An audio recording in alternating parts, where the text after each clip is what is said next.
up, friends? Welcome to a special Monday edition of Fienbolt. It is game day, Monday Night Football. Raiders at Chargers. Feels like Chargers at Raiders. Will not feel like a neutral site game, I'm sure. The Raiders own the Southwest. They'll be there in droves, and we'll just have to send them home with a loss. I am Geoffrey Fienbolt. Let's get this thing going. We'll be quick. I just wanted to give you my game day thoughts, and people peppering me with props, with first touchdowns. What do you like? What do you like, Fienbolt? What do you like? What do you like, Charger Guru? Well, they don't call me. Nobody from the coaching staff has called me to let me know anything. So I know what you know, and you probably know more than me, because what I know is filled with perceptions, sometimes not very glazed, honey glazed, with reality. Spread still sits at 3. It's come down from 3.5. 3 is pretty consistent. You could even find the 3s minus 110, over under 51.5. Not really touching that. I'm quite invested into the 3 on this football game. If the Chargers are who I want them to be, who I think they are, this is a football game they have to win.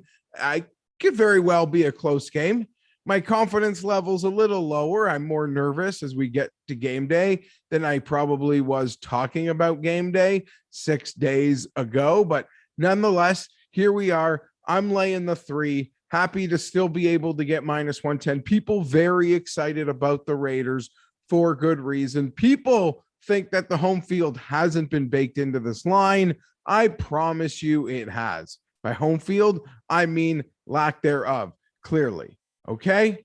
Clearly. So we'll get it going. I'll start it off here. Mayo Media Network all weekend long. Got you covered. I'll be in Vegas on the weekend. I'm super excited about that. But until then, be talking spreads with Pat and Tim. Oh my God, off a Jets win. Let's go. And yeah, Fienbolt will have another edition out maybe as early as tomorrow, but we'll see how much I want to decompress this Monday Night Football game versus the Raiders. I've said it a few times this week, but it is the hill I want to die on.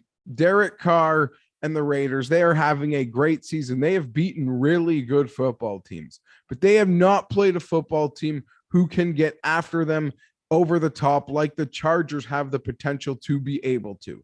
Lamar Jackson, Big Ben Roethlisberger, Jacoby Brissett.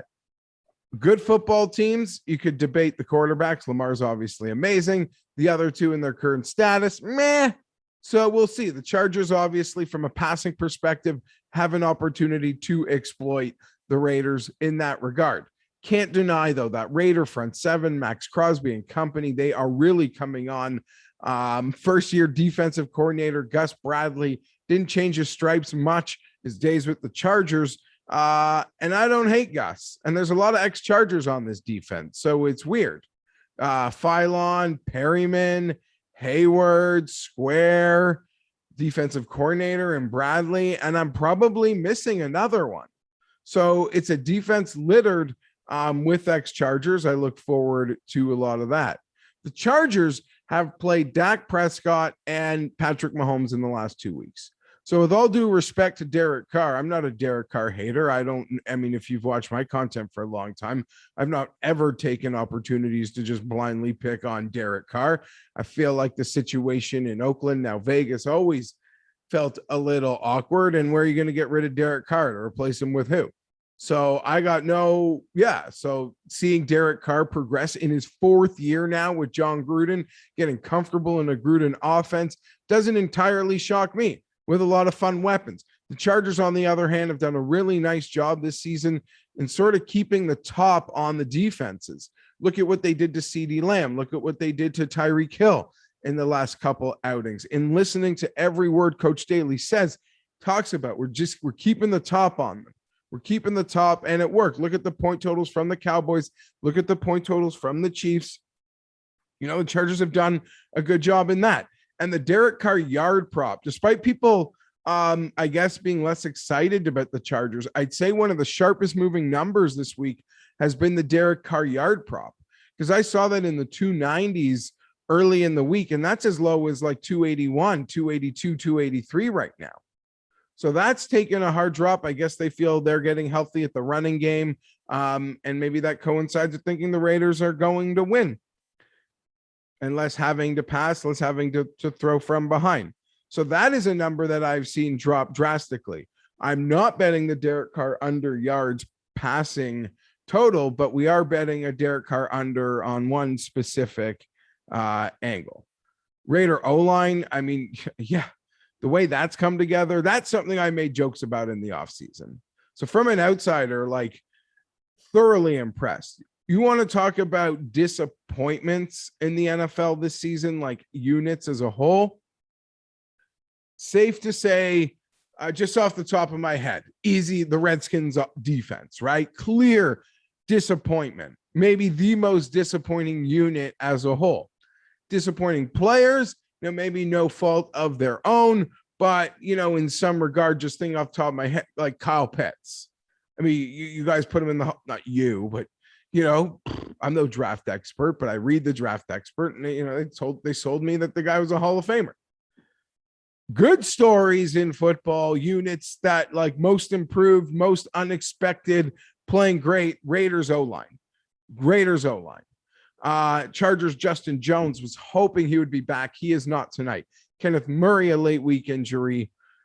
It's not serious. Like, you saw those tweets come out on Saturday. I thought he tore his Achilles or something, out for the year. So seems like a week-to-week thing. I'll have to get over that. And it means Drew Tranquill can play more. And I like the kid Neiman. So linebacker, I don't know. I'm silly enough to say there's a modicum of depth there that I'm not freaking out at the moment about that. And hopefully Chris Harris can play, because they got a lot of interesting options. Like he'd be a perfect guy to be able to match up with a Renfro or anything they want to do in the slot. It could be a little small to want to take on Waller, and they come at you with 3 tight ends.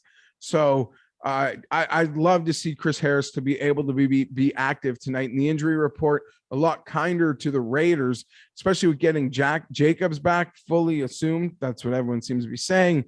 They seem to be full go. Chargers have have maybe not national media injury headlines, but headlines to Charger fans. The Murray thing. Justin Jones, probably our best nose tackle. Really would like to get him back. I think his presence alone could help shore up what has been the Chargers' weakness, which is the run defense. Yeah. My afternoon plans, well, it's Monday. I still have things I got to do, and I have 2 children. That being said, I don't know. My wife loves me so much, and she knows I can get into a mood. So I really might just I don't know. I like to escape it a little. Maybe I'll finally watch that Sopranos movie. I would have watched it last night because I don't sometimes care for Sunday night football. I love Sunday night football, but days are long. You avoid the wife all day watching the footballs, and not that team specifically, but the NFL footballs. And, I'm always down to watch a show or something on Sunday night, usually after first touchdown is scored. Hunter Henry, thank you. Yeah.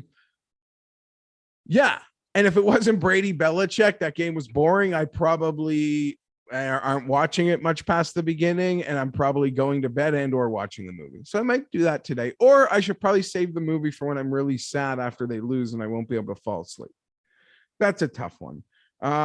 So yeah, I'll get you out of here with this. People want my first touchdown bets and my prop card for the night. I guess I'll give it to you. I'm not big on Charger prop bets because I don't want to care. I just want everything positive. I don't look at the other side fairly because I would just want everything negative.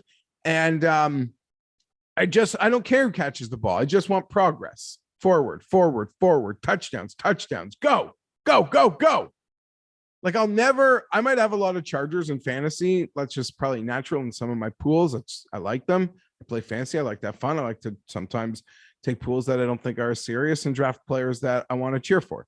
That can mean me having Chargers. I'll never draft a Charger kicker. Why? Never cheering for a red zone stop. Ever.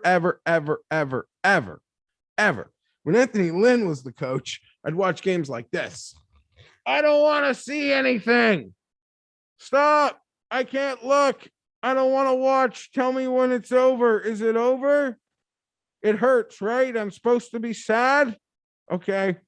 Well, now I'm excited. It's a new day.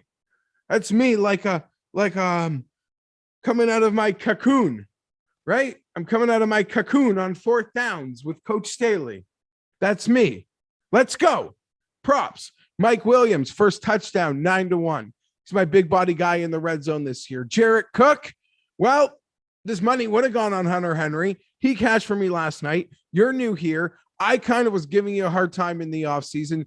I've got to say I'm thankful for what you've brought. I'm sure there's a crushing drop coming, but first touchdown tonight for you. And maybe it's at 14-1. And just for an inside joke with my friends, and there's the gif of me, Parham at 40 could be like a baby sprinkle.